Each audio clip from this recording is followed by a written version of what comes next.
Remember when the 60s gave us a sitcom about a Manhattan lawyer who ditched his cushy life, bought a broken-down farm, and dragged his glamorous, penthouse-loving wife along for the ride?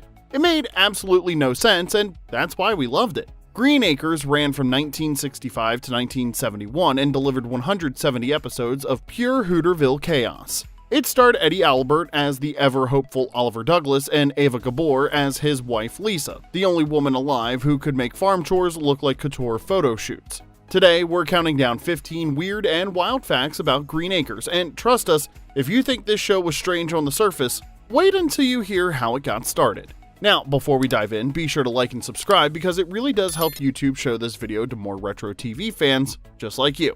Now, let's get into the countdown with number 15. No, Arnold Ziffel was not eaten at the wrap party. For decades, one of the strangest rumors floating around about Green Acres has been the fate of Arnold Ziffel, the TV-watching, homework-doing superstar pig of Hooterville. According to the legend, the cast threw a luau-themed wrap party in 1971, and Arnold ended up as the main course. It's a shocking story, and also completely false. It started as a prank. Actor Tom Lester, who played Eb Dawson, got tired of fans constantly asking what happened to Arnold after the show ended, so one day he jokingly told a reporter that the cast had roasted him at the wrap party.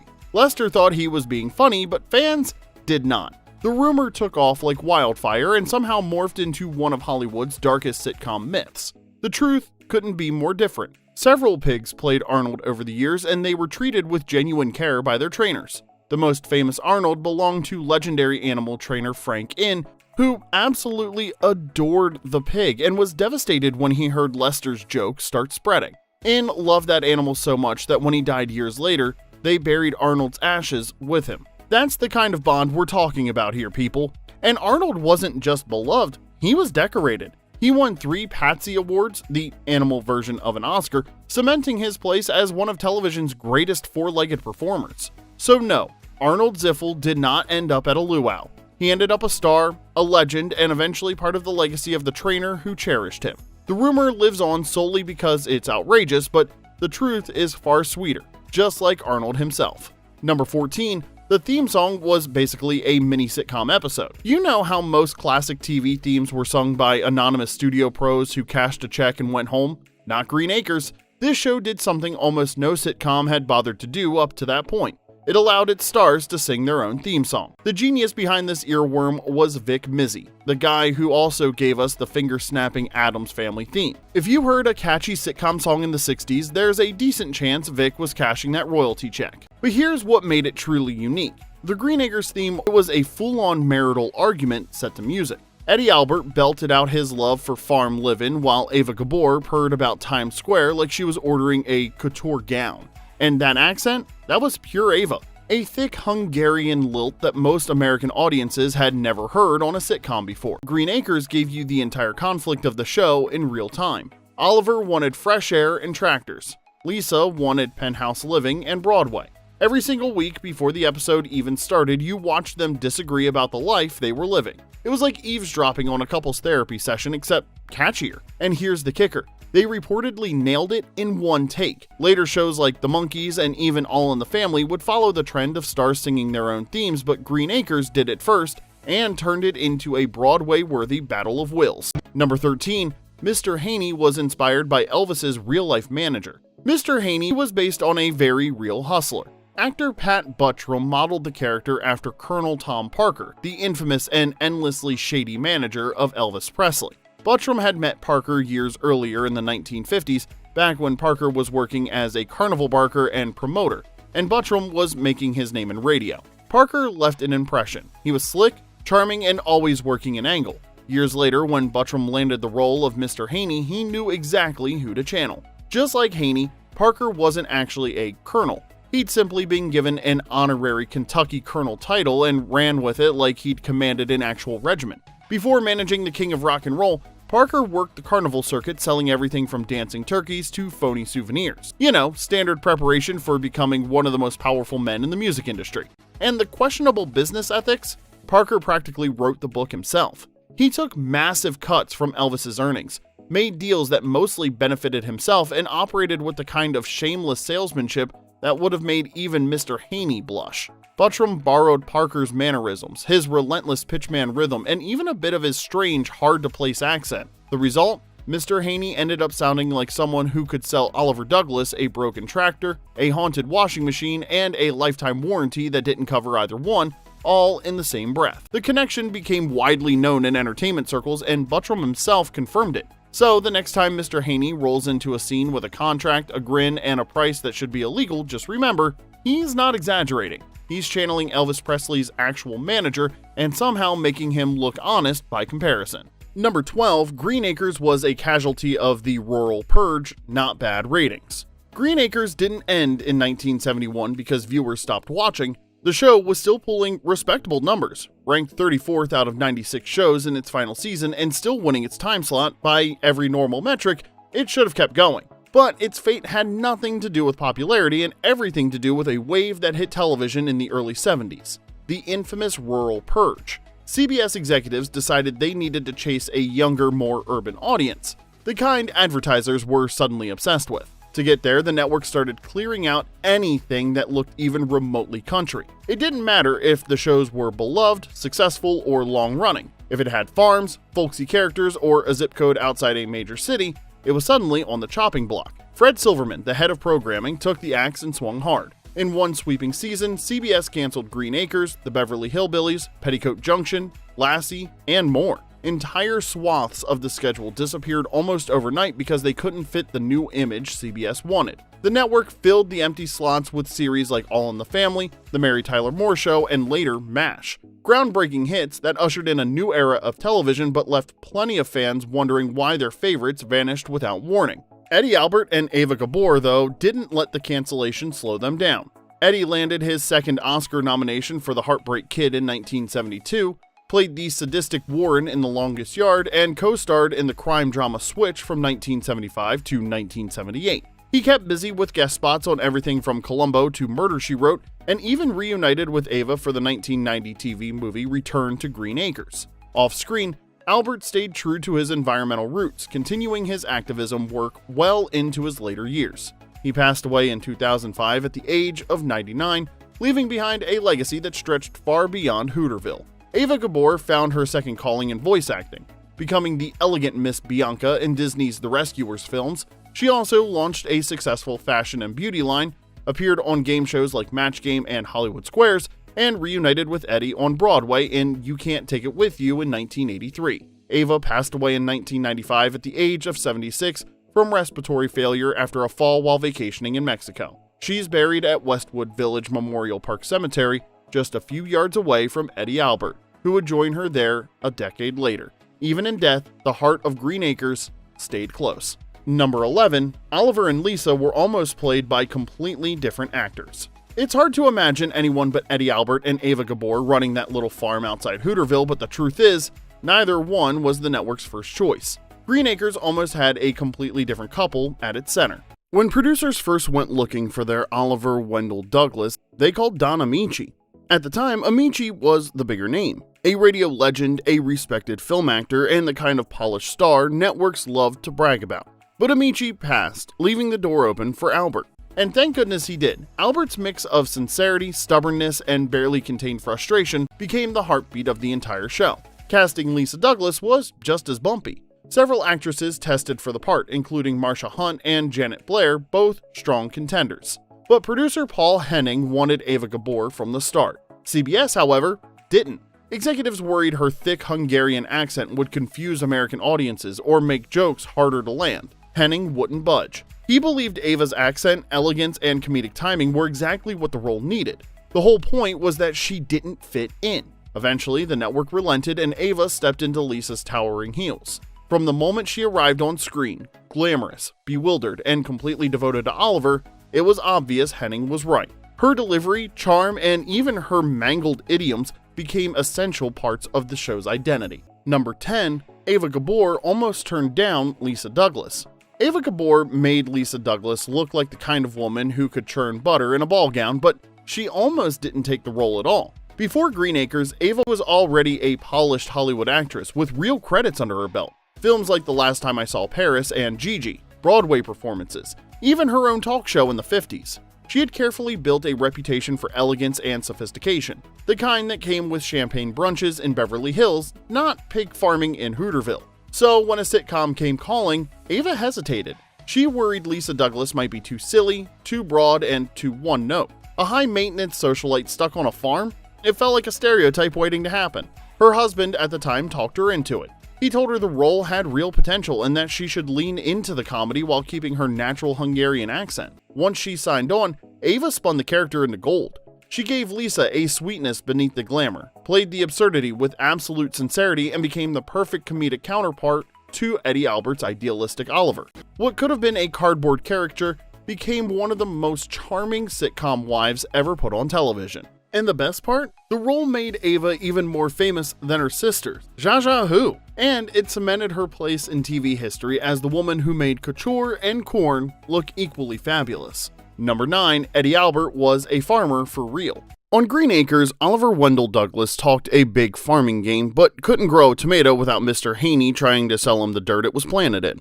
The irony is that Eddie Albert, the actor playing this hopelessly romantic farmer, started out just as clueless about actual farming as his character. Albert was city-raised in Minneapolis with zero farming experience. When he landed the role, he couldn't tell a tractor from a thresher.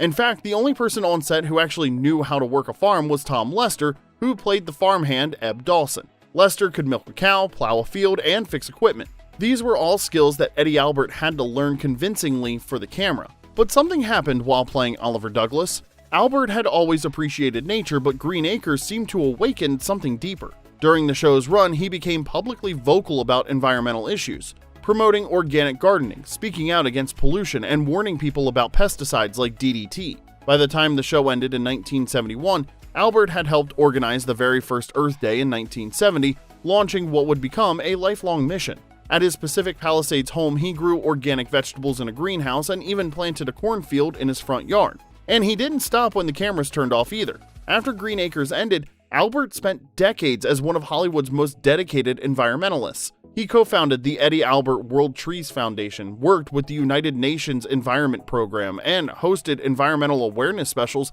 that brought conservation into living rooms across America. So, while Oliver Douglas never got that perfect harvest in Hooterville, Eddie Albert used the role as a platform to become a real-life advocate for the planet. The character struggled to grow corn, the actor helped grow an entire environmental movement, proving that sometimes the role you play can give you the voice to change the world. Number 8, the animals in Hooterville were basically people, except to Oliver. One of the wildest things about Green Acres, and one of the reasons the show still feels so wonderfully strange, is that the livestock in Hooterville had more personality, intelligence, and social standing than half the human characters. And everyone in town accepted this without question, except Oliver, who spent 6 seasons wondering why he was the only sane person on the farm. Arnold Ziffel was the crown jewel, of course, the TV-watching, school-attending pig who was treated as the literal son of Fred and Doris Ziffel. Arnold never spoke English, but every grunt and snort was somehow perfectly understood by the entire town. They discussed his report cards, his hobbies, even his acting career, while Oliver stood there insisting he's a pig and getting absolutely nowhere. And Arnold wasn't the only one. Lisa had deep, meaningful friendships with Eleanor the cow and Alice the chicken, both treated like full-fledged residents of Hooterville. Their moos and clucks were basically conversations as long as you weren't Oliver Douglas. But the show did cross the line into actual talking animals exactly once. In the episode The Birthday Gift, Lisa receives a horse named Mr. Fred, and this horse straight up speaks with a voice provided by impressionist Rich Little doing his best James Stewart impression. The show never explained it, never repeated it, and never mentioned Mr. Fred again. It was peak Green Acres. It was bizarre, hilarious, and totally unbothered by continuity. Now we're going to take a quick pause from the madness to ask, do you remember watching Green Acres in after-school reruns or on Nick at Night? Tell us in the comments which character you loved the most. Alright, now let's get back to the countdown with number 7. No one knows exactly where Hooterville is, and that's kind of the joke. One of the longest running gags across the entire Hooterville universe is that nobody can agree on where the place actually is. The geography of Green Acres was intentionally fuzzy, and the contradictions only made it funnier. Over the years, the show tossed out clues that never lined up. In one episode, Mr. Haney casually mentions that Hooterville is about 300 miles from Chicago, which would put it somewhere in the Midwest. And if you watched the Beverly Hillbillies, the Ozark references made it feel like Hooterville ought to be tucked somewhere in Missouri or Arkansas. But the show took the joke even further. In one episode, a government official could only reach Hooterville by parachute because the town wasn't on any map. The town's population and elevation changed depending on whatever joke the writers needed that week. Consistency was never really the goal. Even the accents didn't help. You had Eva Gabor sounding like European royalty, Pat Buttram sounding like he rode in on a mule from Alabama, and half the townsfolk talking like they were straight out of the Corn Belt. Trying to triangulate Hooterville on a map was an exercise in madness, and that was the point. The producers kept Hooterville deliberately unplaceable, a nowhere-everywhere town that didn't have to follow the rules of real geography or real logic. That vagueness made the absurdity easier to swallow and helped create a world where a pig could watch television, a county agent could finish a sentence, and the laws of physics bent depending on who was talking. Hooterville wasn't meant to be found on a map. It was meant to feel like its own little universe. A place that lived just outside reality, exactly where Green Acres belonged. Number 6. Two actresses played Doris Ziffel and most viewers never noticed. Doris Ziffel, the sweet, slightly eccentric farm wife who treated Arnold the pig like her only child, was such a fixture in Hooterville that most viewers never noticed two different actresses played her. The role began with Barbara Pepper, who'd been in Hollywood since the 1930s as one of the original Goldwyn girls. She went from glamorous musical films to sitcom character work, and Green Acres gave her one of her most beloved roles. Her Doris was warm, wonderfully odd, and completely convinced that Arnold was basically a short, hairy son who just happened to prefer slop. Audiences adored her. But behind the scenes, Pepper's health was declining due to a serious heart condition. She left the show after 1968 and passed away the following year. Rather than write Doris out entirely, producers quietly recast the role with Fran Ryan, who stepped in for the final seasons from 1969 to 1971. Ryan played Doris with the same gentle, pig-obsessed devotion, and most viewers never questioned the switch. When the cast reunited in 1990 for Return to Green Acres, Doris Ziffel was mentioned as having died, a respectful nod to Barbara Pepper, the original actress who'd passed away 2 decades earlier. Fran Ryan, who'd played the role for the show's final 2 seasons, wasn't part of the reunion. Whether she wasn't asked or was unavailable isn't publicly documented, but by 1990, Ryan was still actively working in television and would continue acting for years to come. So while Doris Ziffel got a touching tribute in the reunion movie, it was specifically honoring Barbara Pepper's memory, leaving Fran Ryan as the actress who kept Doris alive on screen, but never got to say goodbye to Hooterville one last time. Number 5, Return to Green Acres brought the cast back one last time. In 1990, almost 20 years after the rural purge pushed Green Acres off the air, the surviving cast reunited for a made-for-TV movie called Return to Green Acres. For Gen Xers who grew up watching reruns after school, it was like opening a time capsule. The story picked up with Oliver and Lisa Douglas back in Manhattan, having sold the farm and returned to their old high society life. But they're miserable. Turns out Hooterville had changed them more than they realized. Meanwhile, back in Hooterville, the town is in serious trouble. A greedy land developer is swindling residents into selling their properties dirt cheap to build a massive industrial city. Desperate, the townspeople travel to New York City to track down Oliver and Lisa, hoping Oliver's legal expertise can save their homes. The Douglases return to Hooterville and Oliver tries to fight the developer legally, but fails. In true Hooterville fashion, the townspeople take matters into their own hands, tricking the developer into believing the land sits on an earthquake fault. The scheme works. The developer abandons the project and Hooterville is saved. The movie flipped the original premise on its head. Instead of Oliver dragging Lisa to the farm against her will, they both realize Hooterville is their true home and choose to stay. The movie had a bittersweet charm. Many of the original performers were gone by 1990, but the ones who remained slipped back into their roles with ease. It was a final bow for one of television's most eccentric towns, reminding fans just how much heart and how much delightful nonsense Green Acres brought into the world. Number 4, Hooterville was one of TV's first shared worlds. Hooterville was early television's most wonderfully odd shared universe. 3 different sitcoms existed in the same slightly tilted reality, letting characters wander from one show to another like county lines were just a suggestion. It all started with the Beverly Hillbillies in 1962. The Clampetts spent most of their time in Beverly Hills, but their roots were back in the rural world that producer Paul Henning loved.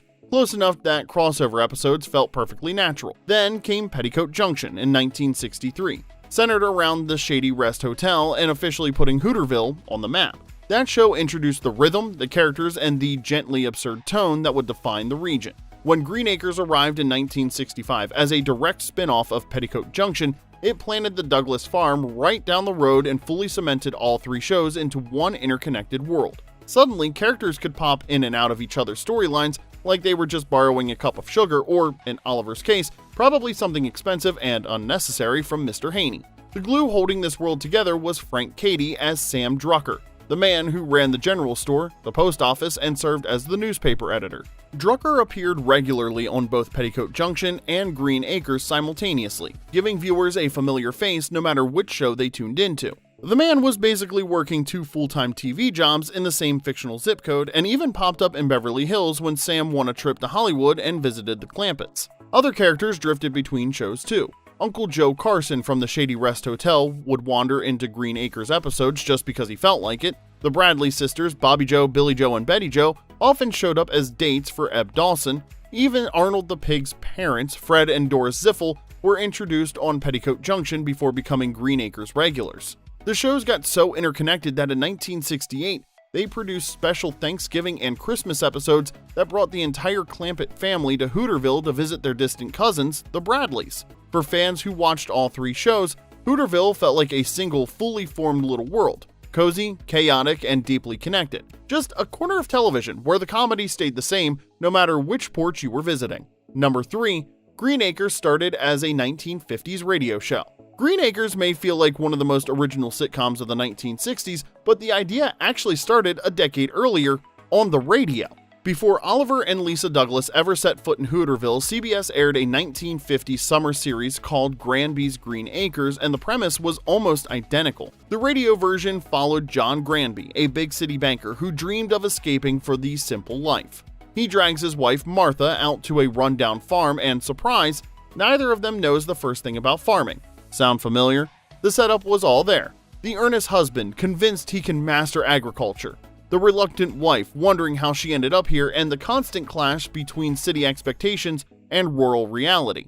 The show even had a farmhand named Eb and a storekeeper named Will Kimball, names that would get recycled for the TV version years later. Granby's Green Acres only lasted 8 episodes as a summer replacement for Lux Radio Theater, but it featured 2 actors who'd go on to become sitcom legends.